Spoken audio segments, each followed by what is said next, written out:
અત્યારે સુપર 6ની શરૂઆત કરી। રાજ્યમાં પાણીજન્ય રોગ અને સ્વસ્થતાને લઈને ચિંતા સતત વધી રહી છે। સ્વાસ્થ્યને લઈને હવે લોકો ચિંતિત બન્યા। ક્યાંક ટાઇફોઇડ માથું ઉચકી રહ્યું છે તો ક્યાંક ઓરીના કેસ સામે આવી રહ્યા છે।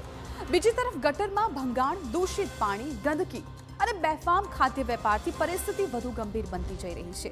આરોગ્ય વિભાગ એક્શનમાં હોવાનો દાવો કરવામાં આવે છે, પરંતુ મેદાન પરની હકીકત અનેક સવાલો ઊભા કરે છે।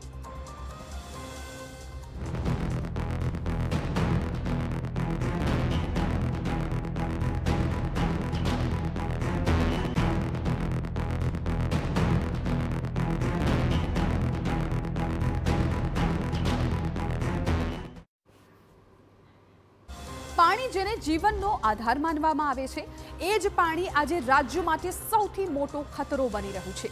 ક્યાંક ટાઇફોઇડ વકર્યો તો ક્યાંક ઓરીના કેસ સામે આવ્યા છે, તો ક્યાંક ગટરનું પાણી રસ્તા પર ફરી વળે છે।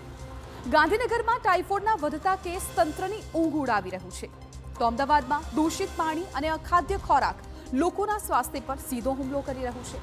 એક તરફ આરોગ્ય વિભાગ સર્વે અને ક્લોરિનેશન અને ચેકિંગના દાવા કરે છે, પરંતુ બીજી તરફ મેદાન પર ગંદકી, લીકેજ અને બેદરકારીના દ્રશ્યો રોજબરોજ સામે આવી રહ્યા છે। રાજકારણ પણ આ મુદ્દે ગરમાયું છે। આરોપ પ્રત્યારોપ વચ્ચે સાચી હકીકત ક્યાં છે એ સૌથી મોટો પ્રશ્ન છે। ત્યારે સવાલ એ છે કે શું તંત્રનો પરિસ્થિતિ પર કાબુ છે કે પછી રોગચાળો ફેલાય ત્યાં સુધી માત્ર કાગળ પરની કામગીરી ચાલશે?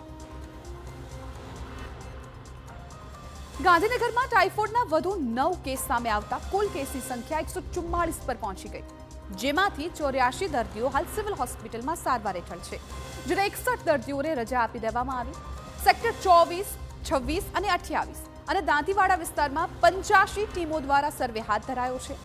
આરોગ્ય વિભાગ ક્લોરીન ટેબ્લેટ અને ORS વિતરણ કરી રહ્યા છે, તો પાણી પુરવઠા વિભાગે ક્લોરિનેશન વધાર્યું। જો કે વિપક્ષે સાચા આંકડા છુપાવવાનો આક્ષેપ કરતા રાજકારણ પણ હવે ગરમાઈ ગયું। ટાઇફોઇડની દહેશત વચ્ચે ગાંધીનગર મનપાની ગંભીર બેદરકારી સામે આવી। ખ 2 થી નાના G2 રોડ પર અઠવાડિયાથી ગટરમાં ભંગાણ હોવા છતાં સમારકામ નથી થયું। ગટરના પાણી રોડ પર ફરી વળતા ગંદકીનું સામ્રાજ્ય સર્જાયું। સમયસર કામગીરી નહીં થાય તો રોગચાળો વધુ વકરવાની ભીતિ સ્થાનિકોએ વ્યક્ત કરી છે। આ તરફ બનાસકાંઠાના ધાનેરા તાલુકામાં ઓરીના 9 કેસ પોઝિટિવ આવતા આરોગ્ય તંત્રમાં દોડધામ મચી ગઈ છે। સાથે જ 37 શંકાસ્પદ કેસ નોંધાતા રસીકરણ ઝુંબેશ તેજ કરી દેવામાં આવી। તાલુકામાં અત્યાર સુધીમાં 50% વધારે રસીકરણ પૂર્ણ થઈ ચૂક્યું છે। આરોગ્ય કર્મચારીઓ અને આશા વર્કરો ઘરે ઘરે જઈને સર્વે કરી રહ્યા છે। સ્થિતિ નિયંત્રણમાં લાવવાના પ્રયાસો તંત્ર દ્વારા કરવામાં આવી રહ્યા છે।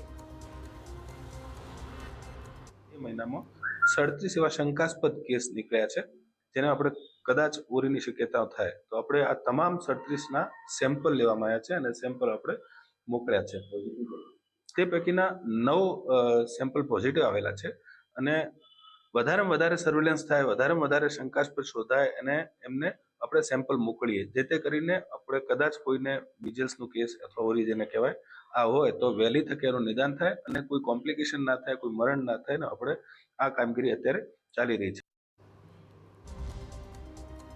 અમદાવાદમાં પાણીજન્ય રોગચાળો વધવાની આશંકાએ એએમસીના આરોગ્ય વિભાગે શહેરભરમાં પાણીપુરીની લારીઓ પર ચેકિંગ શરૂ કર્યું। 4 ટીમો બનાવી સઘન તપાસ કરાઈ રહી છે। પાણી, બટાકા, ચણા અને ચટણી આ સાથે માવાના સેમ્પલ લેવામાં આવી રહ્યા છે।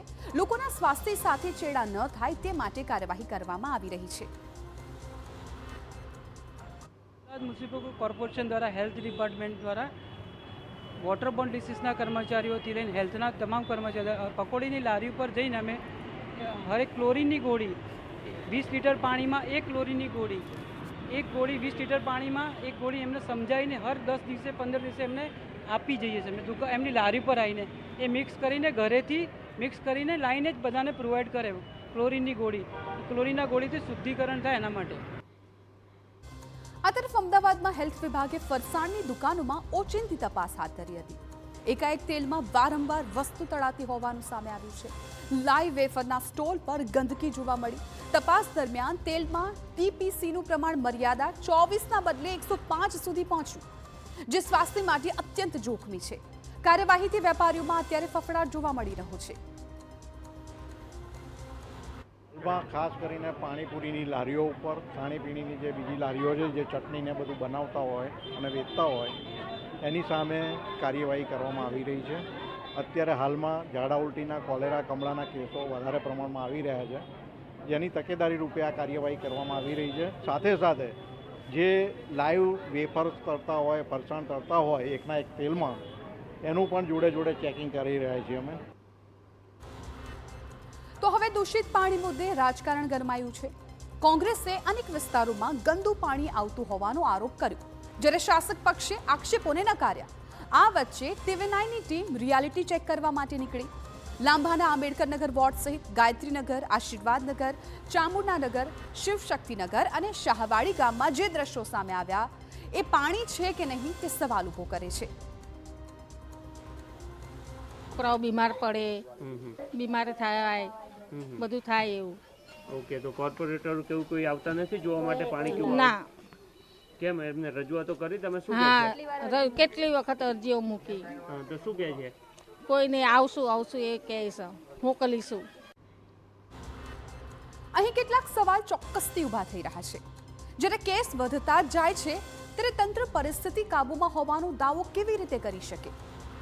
ટાઇફોઇડના સાચા આંકડા લોકો સામે કેમ ખુલ્લા મૂકવામાં નથી આવતા? ગટર ભંગાણ અઠવાડિયા સુધી યથાવત રહે તો જવાબદાર કોણ? મનપા કે કોન્ટ્રાક્ટર? આ સાથે સવાલ એ પણ થઈ રહ્યો છે કે જ્યાં ગંદુ પાણી આવે છે ત્યાં પીવાનું પાણી સલામત હોવાની ગેરંટી કોણ આપે? અખાદ્ય તેલ અને ગંદકી સામે કાર્યવાહી કેમ માત્ર ચેકિંગ પૂરતી સાબિત થાય છે અને ચેકિંગ પૂરતી જ સીમિત રહેતી હોય છે? પાણીપુરી જેવી લારીઓ પર નિયમિત તપાસ કેમ નથી કરવામાં આવતી? રોગ ફાટી નીકળે પછી જ તંત્ર એક્શનમાં કેમ આવી જાય છે? આરોગ્ય સાથે રમત રમવી યોગ્ય છે કે પછી જવાબદારી સ્વીકારવી જોઈએ? જો સ્થિતિ હાથ બહાર જશે તો તેનો ભોગ બનનારા નાગરિકોને કોણ જવાબ આપશે?